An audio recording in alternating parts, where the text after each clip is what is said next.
you're a private practice owner who still feels like you have to be the hero of everything in the business, this is for you. The team's trying really hard, but they're overwhelmed, and every real problem still finds its way back to your plate. And that gets heavy over time. Because the truth is, you didn't start your business to be the 24/7 firefighter. You wanted to deliver really great care. You want to make an impact in people's lives, right? You wanted to build a team that you're proud of and have a business that can actually support your life and not consume it every second of the day. But right now, as your revenue has grown, as your schedule has filled, your chaos has grown with it because the complexity of the business keeps going up. But your ability to manage that complexity all by yourself is getting more and more compromised. It's getting more and more challenging to do that. So in this video, I'm going to show you 3 primary things. Number 1, why you actually become the bottleneck, both structurally and emotionally. Number 2, how to use policies and procedures along with a 90-day onboarding process for your team as a gift that empowers your team instead of burdens them and you. And then number 3, how to build standards in a culture that lets you buy back your time without burning your clinic down. And so let's start with the real question, which is, why does your team feel so overwhelmed while you feel like you have to be the hero of everything? Why does that happen? Why is that the case? I can't answer that for everyone, but I can tell you what it was for me, and I can tell you what it also is for a lot of the owners that I speak with and that I work with. First, the first big reason is that we simply don't have proper structure in place. We don't have a documented process that our team can clearly follow on a day-by-day basis. And all of our standards, all of our expectations, all of the outcomes that we want inside of our business live in our head. Or, honestly, sometimes we haven't even taken the time to actually fully define what those things are yet. And we're kind of living we're living day by day, okay? So what happens? So your team, our teams end up operating from a place of, hey, let's show up really hard today, really well, and let's try hard and hope that we figure it out today. And it's just kind of a day-by-day guessing game, if you will.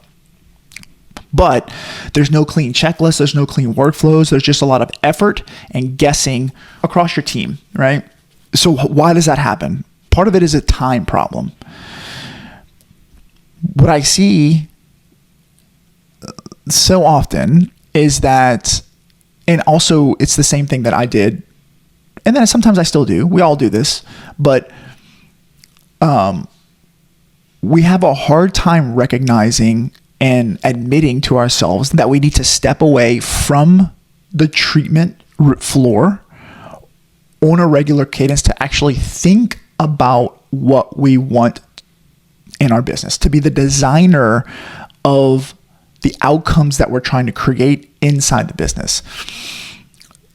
And why do we do that? Because we tend to have this urgent voice inside of our head that says something like, hey, if you stop treating, we're not going to make enough money. And we grip onto the treatment floor really, really tight. So we stay glued to the treatment floor, and we never give ourselves the space to actually design the business.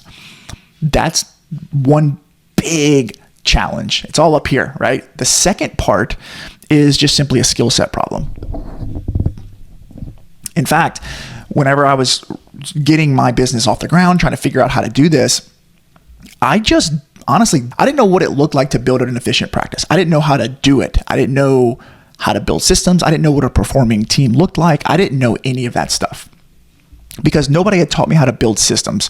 Nobody had taught me how to build, to write clear policies or structured roles. So I stayed in the, hey, I'll figure it out later mode, and later never came, right? It's one of those things where it's like, I'll just figure that out on Monday. I'll start that on Monday. And we all know how that goes, right? Then there's the emotional side, which I kind of hinted on it already.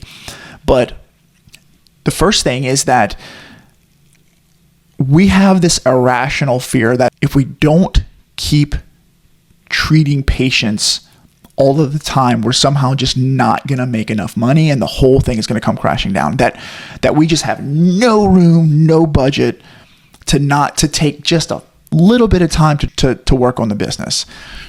And obviously we know margins are tight, but not everybody can do everything, but everybody can do something. And we just haven't cleanly defined what that budget is so that we can actually start crawling our way out of the business. Number two, we tend to genuinely believe that nobody on our team will care as much about our patients as we will. So the thought of one of our patients having less than a 10 out of a 10 experience with somebody else on our team feels like a very direct threat to our entire business. And so we have a hard time delegating. We have a hard time trusting our team.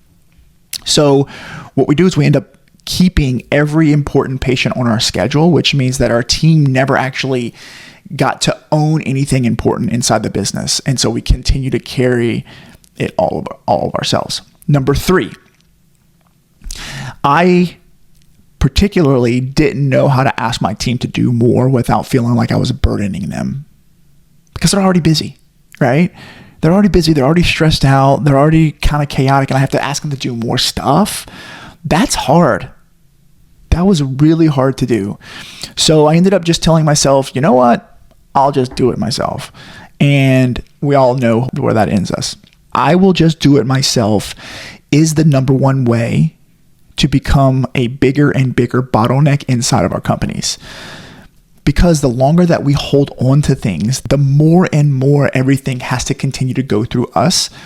And your growth in your company will get capped by whatever you can personally handle. And when I say growth, it doesn't mean that necessarily building an empire, growing on multiple locations. It can be if that's important to you. But sometimes growth means improved efficiencies, improved time freedom, improved patient outcomes. Whatever growth means to you, it will be capped by you because you hold on. And as you can see, that is a recipe for disaster, my friends. And it's the one that we all get stuck in, not just in private practice, but in small business. It's hard.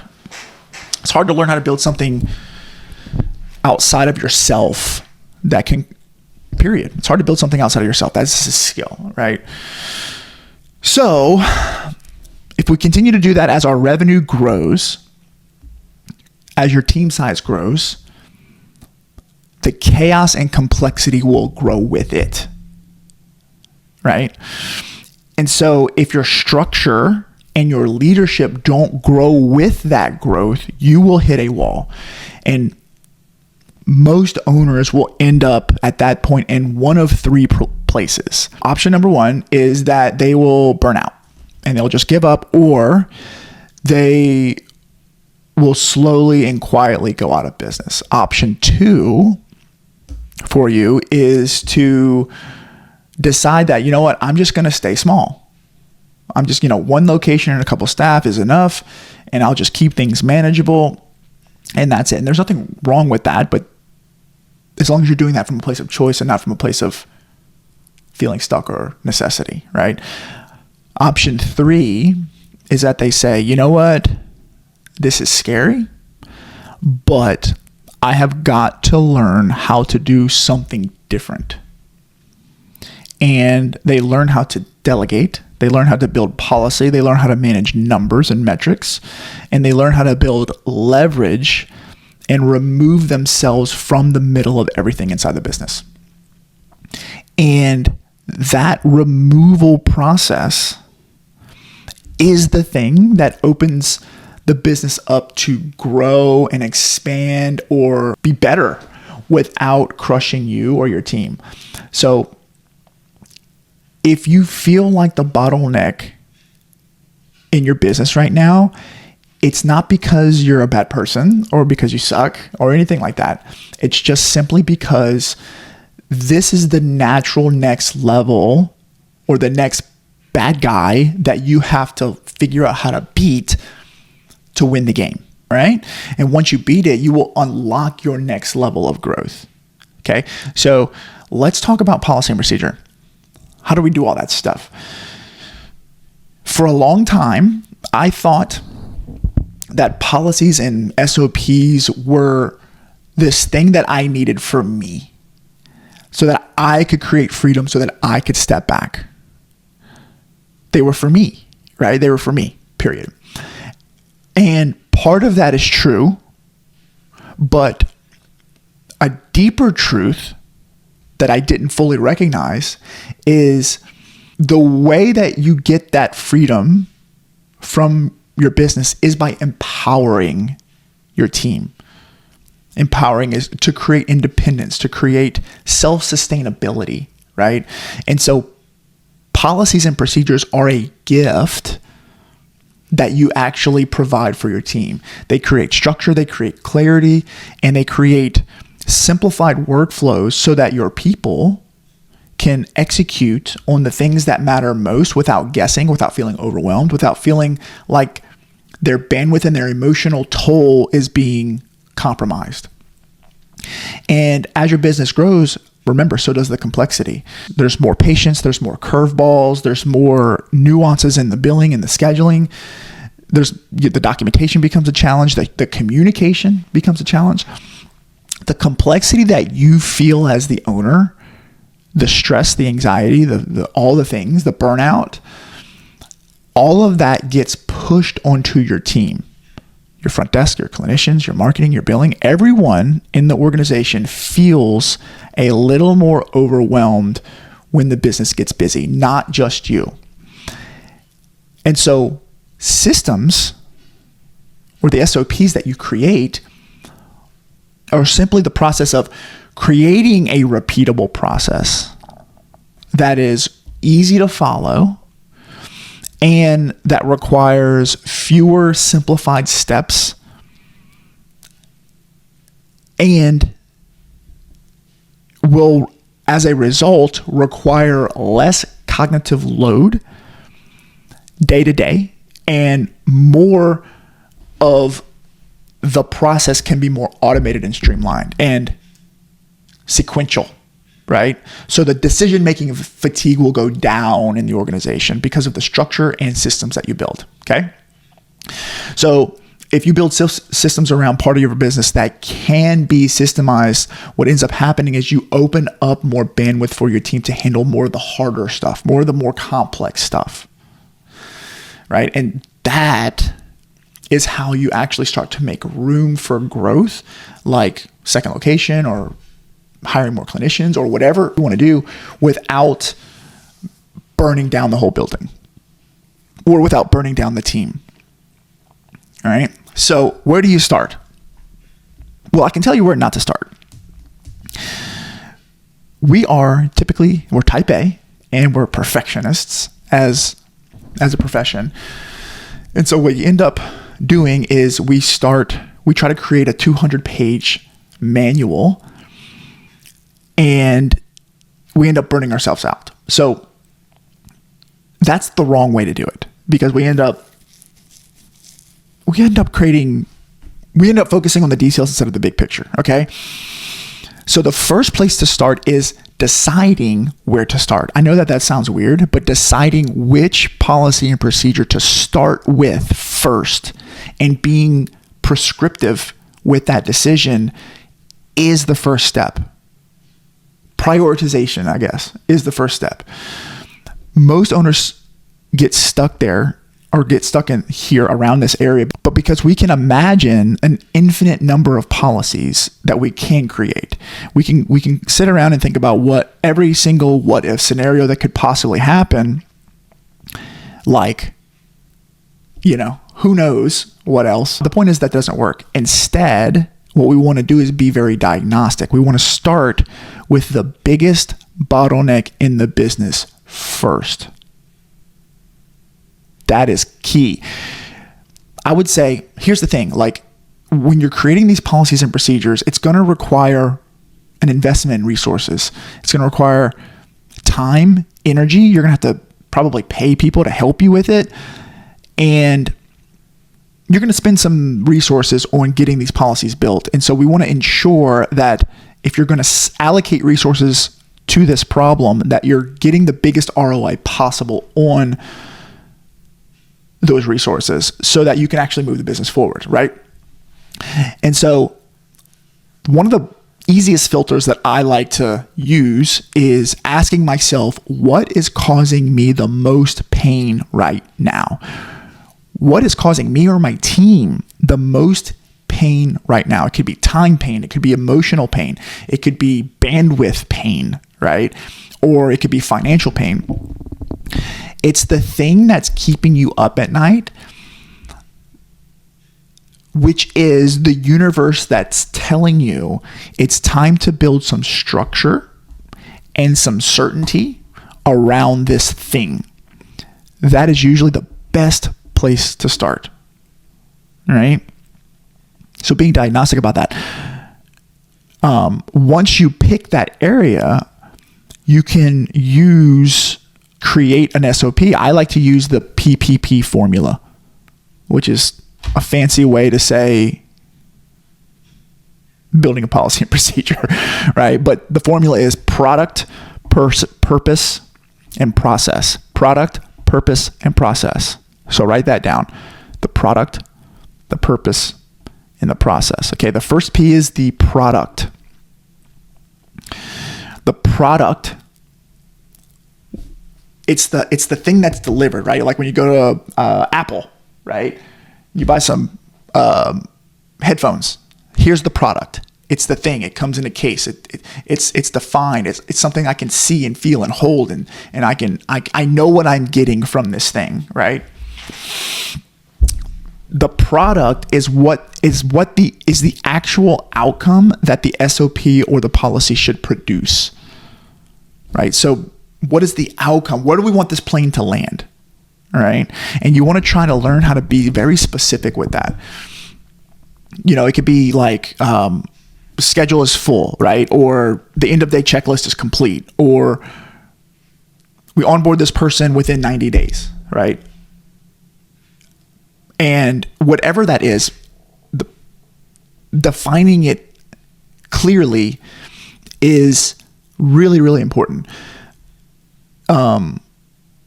Your ability to find the product is everything. It's everything for you. It opens up clarity on what you want. It opens up direction. It helps you find the language that you need to create vision for your team so your team gets more clear. So it's like, what do you want? Where do you want this plane to land? A lot of times we get so busy in the day-to-day and we can't really see what's ahead of us that we sometimes we can feel like we're working so hard, but we're not really sure why or what we're working towards. And so defining the product is the result of saying, you know what, I'm going to pause for a second and really get clear on where I'm trying to go with this thing so that I can be very directional with my approach. Okay. That's the first P. The second P is the purpose. Why does it matter? Right? How does this SOP fit into the bigger mission of the clinic? How does each team member's position tie into the purpose of this product, right? The point is that when people know the why, they care more about the how, okay? It turns less into, hey, just do this thing that I need you to do, and it turns into more about protecting the patient experience or protecting the revenue, protecting our bandwidth, supporting our team. There's a bigger purpose around why this matters. Clearing that up is important.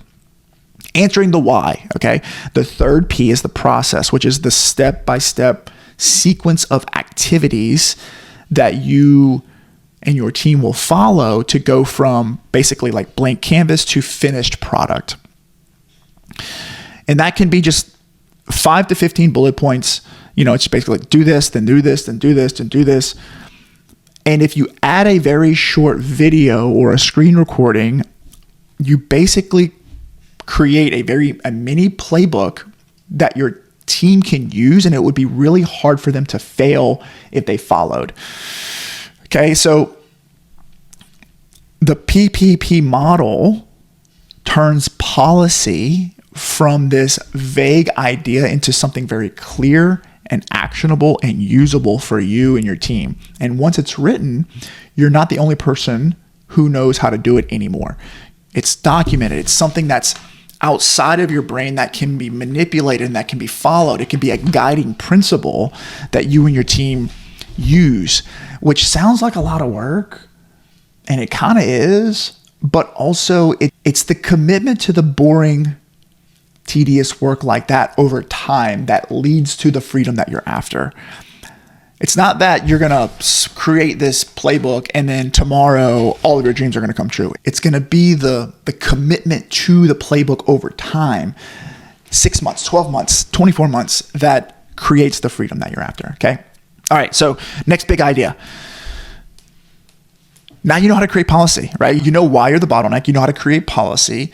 Perhaps the first and most important gift that you can give your team is a very strong onboarding process, especially for clinicians, because most of us have started as clinicians. I'm assuming 99.9% of you are clinicians, you're private practice, you're an MD or a PT or OT, speech therapist, and you started a business. And you have slowly become the master clinician. And now we get to become the master clinician teacher. And if you have a small team, you might just have like one other, a couple part-time people or whatever it is. The odds are the most productive person in your company, right? You're the one that the patients ask for. You're the one that has the strongest reputation in the community. You have the strongest work ethic, which means that you have a ton of skills, insights, and strategies that are valuable to people who are not wired like you, who have not had the same type of experiences you have. But until you capture that into a real onboarding process, it stays trapped in your head. And so the goal of the onboarding process is simple, in my opinion.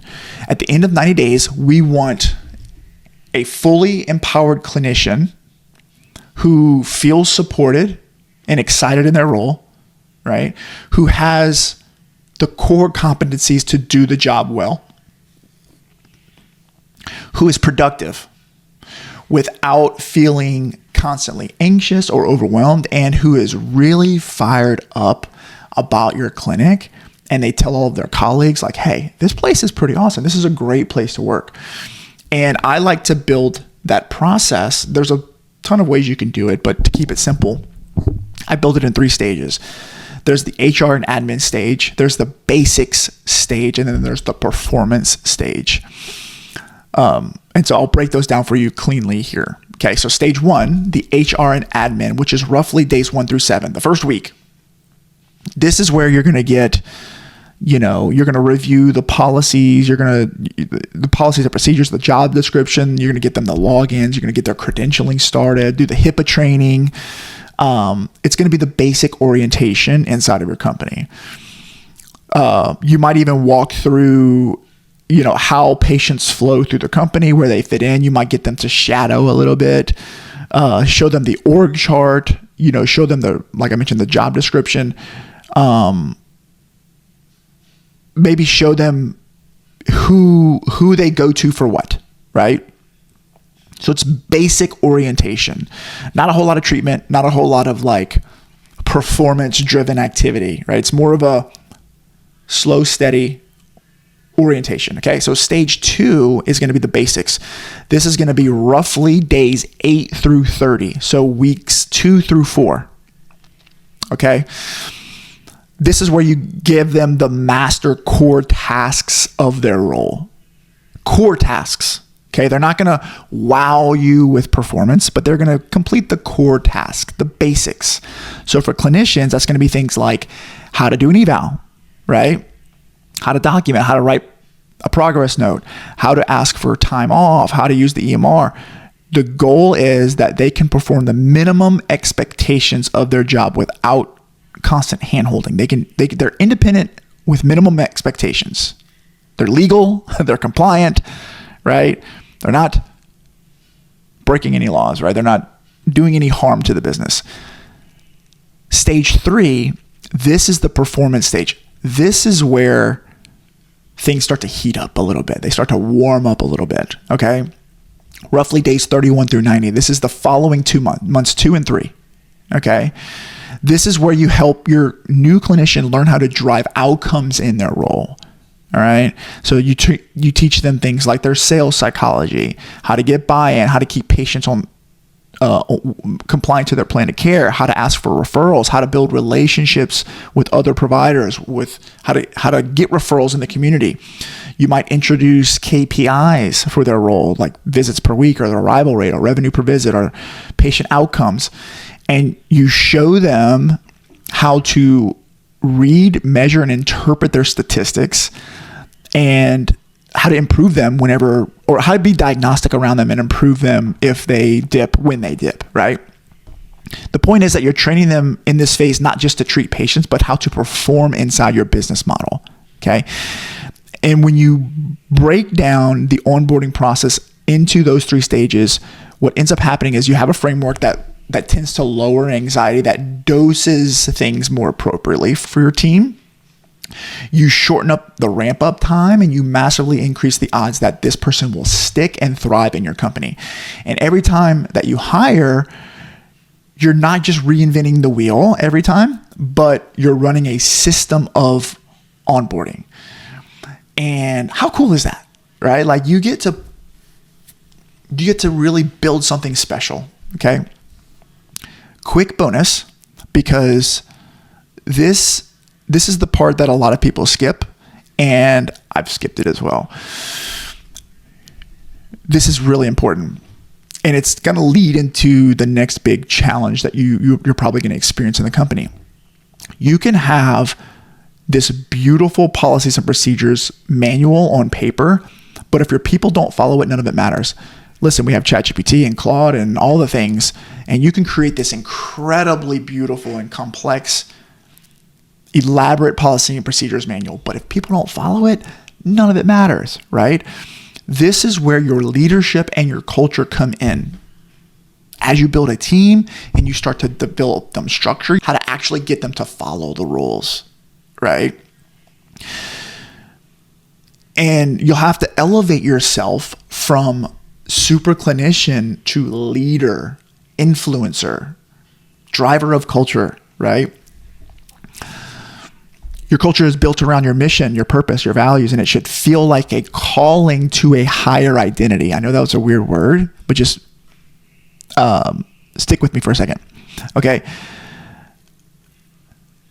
Your culture is a calling to a higher identity. It doesn't mean you're perfect. It doesn't mean that you have all the answers and that you're like some type of god or goddess, but it's a standard of behavior and integrity with yourself that you and your team will continuously be reaching for, right? So you're going to try to be a good person. That's basically what it is, right? Why is that important? Because it's much easier and funner and all of the other things to push your team appropriately, right? It doesn't mean like you push them because you're mean or jealous. You challenge them to be better when it's not, hey, here's a policy that I want you to do for me, or here's this thing that I want you to do for me.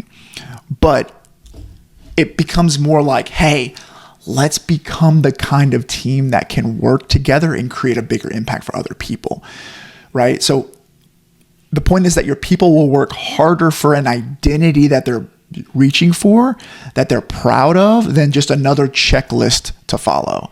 So tying it to how this is helping them be a better person is the foundational elements to unlock growth and momentum in your culture.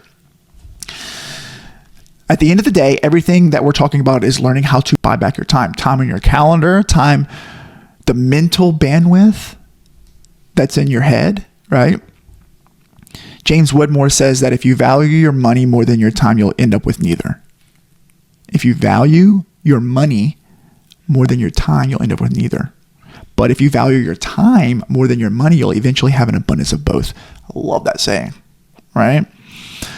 Think about it. You started with a blank calendar when you started your business. You had no patients to treat, but you filled that time with hustle, energy, and vision until it was full. Now you have a calendar full of patients, you have phone calls coming in, you have problems to solve, and this is where you feel stuck.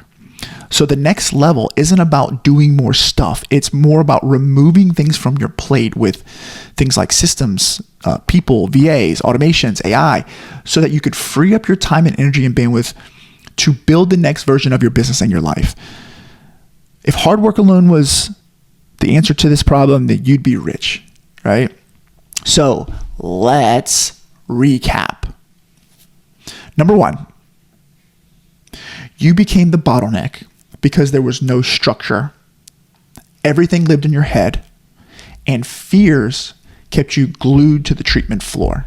Number two, policies and systems built with the PPP, product purpose process framework, are a gift to your team that reduces overwhelm and unlocks freedom. Number three, a clear 90-day onboarding process turns your experience into a repeatable engine that produces empowered, productive clinicians instead of constant hand-holding. And the bonus is none of this sticks without leadership and culture that call your team and you to a higher standard. And when you do this consistently, you stop being the hero of everything, and your clinic starts to run on systems and standards and not just your willpower and effort. If this was valuable and you would like help building these types of systems and buying back your time, here's what you can do if it calls to you. If you want done for you help with things like admin, front desk, clinic operations, so that you're not stuck doing all of the boring work, you can book a call with Inbox Zero VA using the link somewhere in the description. If you want coaching, playbooks, and a community of private practice owners who are doing this work together, you can apply for the Private Practice Owners Club somewhere in the description. Either way, don't make this mistake. Don't just watch this and nod and be like, yeah, it's a good idea, because consuming this will do nothing for you. Instead, pick one bottleneck, pick one thing from today and actually build a system around it this week. It will change your life. My name's Adam. Thanks for watching. I'll see you on the next one. God bless.